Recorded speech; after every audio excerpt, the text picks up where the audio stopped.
A look back at proceedings in December 2016. With me is Colin Brown, used to be the news editor of Manx Radio. Gives me a great opportunity while we just introduce him to play this video from 1982. There's you, Terry, late Jeff Cannell in the Manx Radio newsroom.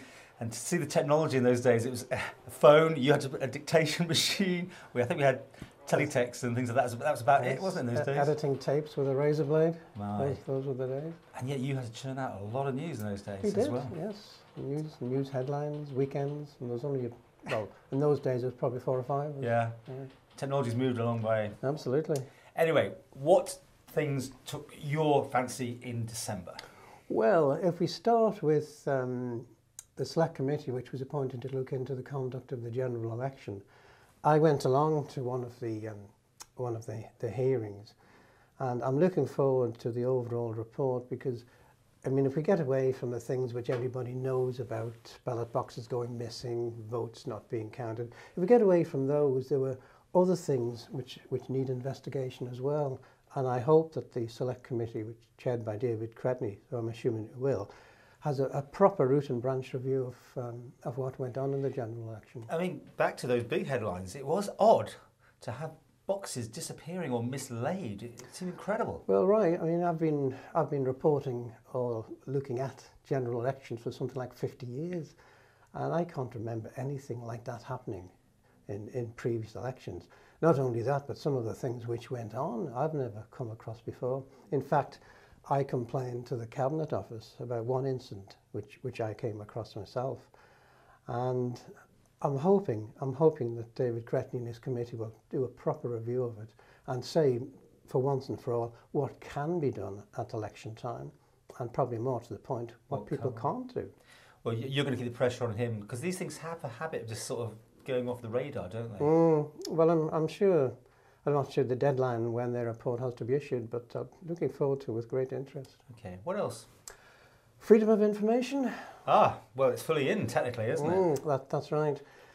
As a former journalist, my view on this might be rather strange to some of my colleagues, but I'm a bit worried about how it's going to operate, because I can see a lot of people carrying out what you might call fishing expeditions, not really interested in a particular subject, but just seeing what they can get out of it. Well, they've had this trial for a year, didn't they? Having two departments. That's right, and they've done, I think, they've answered 77 requests for information, costing about £30,000. Oh, right, you've got numbers there. Because I mean, there's a couple of people particularly who were very keen, shall we say, on asking a lot of questions. Yes, and this has been a big worry, right, hasn't it? Yeah. Can they keep it free, or will they have to bring a charge in? Yes, that's what worries me in a way. The cost to the taxpayer of the freedom of information.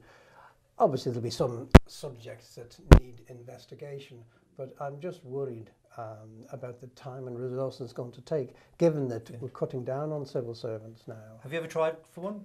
I haven't. No. Well, in my day, really, you knew how to get the information, but I don't think it's going to be the press who are the main problem in this. I think it's going to be members of the public who possibly feel they have an axe to grind, and others, as I say, just fishing just to see what they can get out of it. Again, be interesting to keep an eye on that one to see how it's. I mean, it's only been a few days in now, so it's probably too early to call. That's right. I think they're probably going to review it after a year.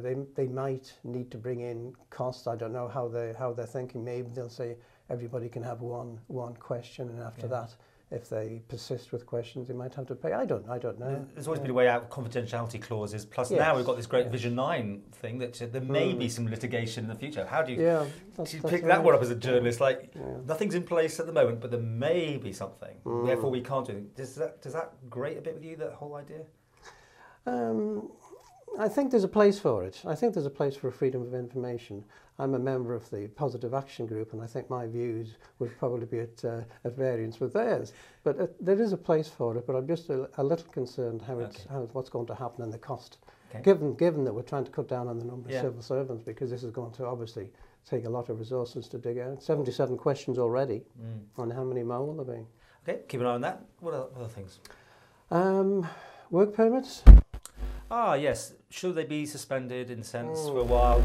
Try before you buy, or see how it goes. Right. Interesting. At least it's. You think that at least there's a potential that you can have a go. If it doesn't work, we haven't lost it all, we can just bring it back in. What do you think? Yes. Well, we've got two sides of the argument. I mean, the Chamber of Commerce on one side saying, yes, it has to be relaxed.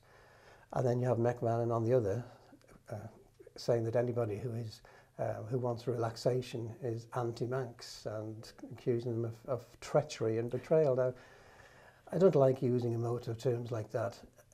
I mean, surely you can have two sides of the argument, discuss it politically, but I don't think you need to descend to arguments like that. We're all doing our best for the Isle of Man. And should be the best person for that job. I mean, we hear these stories, don't we? That, especially like in catering, when someone's trying to get hold of a chef or something, and they're coming from the UK and they can't get them because they've got to wait for the process to be done. In the meantime, the chef's been offered something else somewhere else, and they've lost them. That's absolutely it. I think there is a case to be said for relaxing it. Certainly not abandoning it, and I don't think there's ever been any suggestion to do away with it permanently. But I think there is a case for relaxing it, and there again reviewing it to see how it operates. But I'm sure the latest census figures will show that possibly the Isle of Man, the population is declining, or maybe if it has been declining, it's possibly coming back up a little bit now. But in those circumstances, I think basically anybody, there's so many jobs going in the island, basically anybody locally who wants a job, it's generally, if you're just happy to change your circumstance a little bit, I'm sure you can find one. That's a good point. Anything else? Well, if I say horse trams... Oh, this is your last one. half your viewers will probably switch. No, I think it's the opposite. I think it's just been an amazing 12 months or more of horse trams. Yes. Come on, what's your take? Well, I was one of those people who probably would have supported horse trams the whole length of the promenade. But I understand where Ray Harmer is coming from. I know the cost factor and everything. I have a little tinge of disappointment that we couldn't have kept the horse trams going the whole length, because heritage is important. All over the world, countries are going more and more into the heritage for tourism purposes. It's not the whole length. It's then in the middle. Do they go down the side? Here we go again with the same arguments we've had for so long. That's right. Well, we've got a compromise, haven't we? Yeah. Which I don't think will really sit comfortably with any of the main parties. I know David Christian, who I respect very much, has said he thinks the compromise the way it's going to be, stop halfway along with a cultural centre around the This cultural centre, yeah. I'm waiting to see what happens. The jury is still out to a little bit as far as I'm concerned, but I am a little disappointed to say that we couldn't have found something to do with the horse trams, maybe park and ride in the Summerland area. That was tried once before, if you remember, and it wasn't a great success at all. Yeah. But with the extra number of cars in Douglas now, I had a feeling there was maybe plans there. We could have done something with park and ride or the heritage as a whole. But the only thing I would say is that if we're trying to attract cruise liners into Douglas, I don't think people are going to walk from the sea terminal down to the Sefton to get a horse tram to go half the length of the promenade. They'll put on a coach for them, I should imagine. Well, I don't know. Would they do that? I don't know if they bother. But it's an interesting subject. It's never going to go away. When you're the motorist in the middle of summer, and TT week particularly, and you're a motorist and you get caught behind these things, you go, because obviously a bus cannot get through, and you think, this is crazy, because I mean, we've got so much going. But when then you put your tourist hat on, everyone loves it. They bring family over. Right. You want to put them on horse trams, so it's a tricky one. You're never going to win on that. There's always going to be two sides to the argument. But what would it take to the minister, who of course he voted to have them full length when he was just backbench. Now he's got the decision. He's gone for this compromise. Do you think he's been got at, or do you think he just had a rethink?